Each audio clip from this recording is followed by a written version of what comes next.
Hey guys, welcome back to our channel. This is Sagar. You are watching Sagar Creations Telugu. So guys, ఇవాల్టి మన వీడియోలో Gmail కి సంబంధించి ఒక useful trick అయితే తెలుసుకుందాం గైస్. సో ఈ ట్రిక్ మనకి ఏ విధంగా యూజ్ అవుతుందంటే మన డైలీ లైఫ్లో మన మెయిల్కి అనేది చాలా మెయిల్స్ అయితే వస్తూనే ఉంటాయి. సో ఆ మెయిల్స్ అనేది మనం డిలీట్ చేసే ప్రయత్నంలో ఒక్కొక్కసారి మనకి ఇంపార్టెంట్ అనుకునే మెయిల్స్ కూడా మనం డిలీట్ అయితే చేస్తూ ఉంటాం. సో ఈ వీడియోలో మనకి ఇంపార్టెంట్ అనుకునే మెయిల్స్ అనేది ఒక పీడిఎఫ్ లాగా ఏ విధంగా సేవ్ చేసి పెట్టుకోవాలో ఈ వీడియోలో మనం తెలుసుకుందాం గైస్. సో వీడియోని కన్నా నచ్చితే లైక్ చేయండి, షేర్ చేయండి, అలాగే మన ఛానల్ని సబ్స్క్రైబ్ చేసి అయితే పెట్టుకోండి గైస్. అండ్ అలాగే పక్కన ఉన్న బెల్ ఐకాన్ అయితే క్లిక్ చేయండి. అలా చేస్తే మేము అప్లోడ్ చేసే ప్రతి ఒక్క వీడియో మీకు నోటిఫికేషన్ రూపంలో వస్తుంది. అండ్ వీడియోని ఇండియా గైస్ ఇండియా చేసి మీకు కంప్లీట్ అయిన క్లీన్గా అర్థం అవడం జరుగుతుంది. సో ఏమాత్రం ఆలోచించకుండా మనం వీడియోలోకి అయితే వెళ్ళిపోదాం. So let's get into the video. So guys దీనికోసం మొబైల్లో ఉన్న Gmail అయితే ఓపెన్ చేసి పెట్టుకోండి. సో ఇక్కడ నేను Gmail అయితే ఓపెన్ చేస్తున్నాను.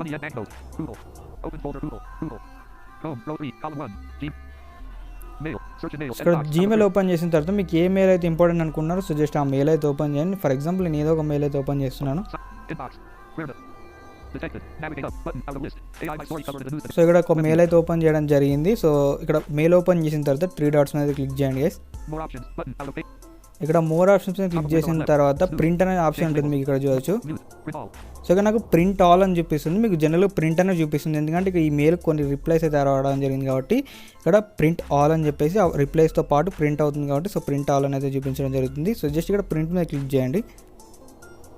ఇక్కడ ప్రింట్ మీద క్లిక్ చేయగానే ఇక్కడ చూడవచ్చు drop down list save as PDF. So ఇక్కడ మీరు క్లిక్ చేసి పీడిఎఫ్ కానీ వేరే విధంగా చేంజెస్ చేసుకోవచ్చు. ఇక్కడ చూడవచ్చు సమరీ అని సేవ్ టు పీడిఎఫ్ అనే బటన్ మీద క్లిక్ చేస్తే మీరు పీడిఎఫ్ లాగా అయితే సేవ్ అవుతుంది అనమాట. ఇక్కడ చూడవచ్చు ఇక్కడ పేజ్ 2 పేజెస్ అయితే ఉన్నాయి. ఇక్కడ మీరు టిక్ మార్క్ చేసుకోవచ్చు ఎన్ని పేజెస్ కావాలనేది. సో టిక్ మార్క్ చేసుకొని సేవ్ టు పీడిఎఫ్ అయితే క్లిక్ చేయండి. ఇక్కడ మీరు ఏ ఫోల్డర్ కావాలంటే ఆ ఫోల్డర్లో మీరు పేస్ట్ అయితే చేసుకోవచ్చు. ఫర్ ఎగ్జాంపుల్ నేను ఇక్కడ సో ఇక్కడ డౌన్లోడ్స్లోనే సేవ్ అయితే కొడుతున్నాను. సో ఇక్కడ మనకు పీడిఎఫ్ అనేది సేవ్ అవ్వడం జరిగింది అనమాట. సో ఈ విధంగా మీకు ఇంపార్టెంట్ అనుకునే మెయిల్స్ అనేది పీడిఎఫ్ లాగా అయితే సో సేవ్ చేసి పెట్టుకోవచ్చు గైస్. సో వీడియో కన్నా నచ్చితే లైక్ చేయండి, షేర్ చేయండి, లైక్ మన ఛానల్ని సబ్స్క్రైబ్ చేసి పెట్టుకోండి గైస్.